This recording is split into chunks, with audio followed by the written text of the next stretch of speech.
Hello hi नमस्कार मु संजय आपण मन स्वागत करुचे। तो आज आम धान पला जगह है तो देखना चलन धान पला के बहुत सुंदर बढ़िया है। एक्चुअली में वर्षा नहीं होती तक 3-4 दिन आगु पला पकई थी तो धान गजा नहीं हो पार थी तो भाविली मझे पानी टिके दूसरी तो ये 2 दिन वर्षा बहुत बढ़िया है धान पला गजा बाहरी गला आ बहुत सुंदर है गजा जाक देख पूरा माटी के पूरा फटे दिखना बाहरी से पूरा बहुत सुंदर है।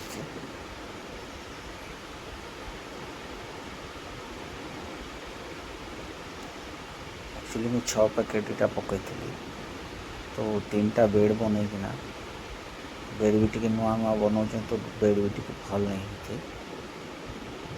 तो गोटे गोटे जगार काଣା है बहुत बहुत पड़ी जाइए धान तो सब जाक इे सियाड़े भी पकई जाइए।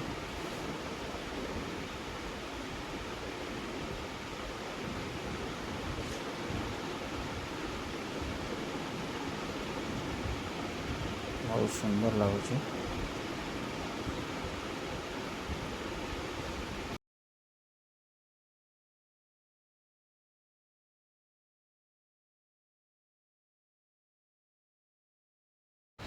आउ इटा क्या धान पका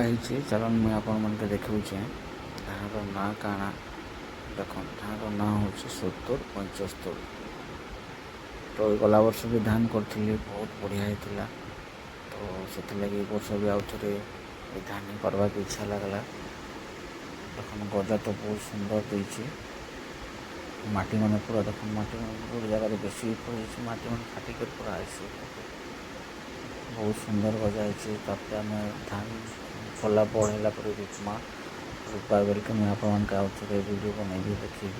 तो आम वीडियो को लाइक सब्सक्राइब करेंगे समस्ते। आमर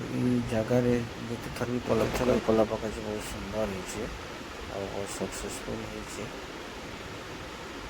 तो चलन आम कुमड़ा फूल टे तुलना बहुत टेस्टी लगसी आम देशिया खाना हूँ यहाँ कुमड़ा फूल तो सबुआडे यहाँ कुमड़ा आम घर पछाड़े जेन बाड़ीटे अच्छे छुटिया से आम कुमड़ा लगे तो कुमड़ा फूल बहुत सुंदर यहाँ भाजिले बेले बहुत सुंदर बढ़िया टेस्टी लगसी आउ तार फल मन भी देसी तो तार फल मन हूँ देख तार फल एटा यहाँ तो आम टे बड़ है तुलमा आ गोटे दुटा जेनटा बड़ होता मन के भी तुली पकईमा आज देख तो गोटे खाबार लगे मस्त हो कषि होना तो यहाँ भी आम तुली पकईमा आज आमर देख घर पछे गोटे एंता भ्यू अच्छे बहुत सुंदर भ्यू देख देख बहुत सुंदर भ्यू पाखे जंगल अच्छे आउ चढ़ई मैंने भी बहुत सुंदर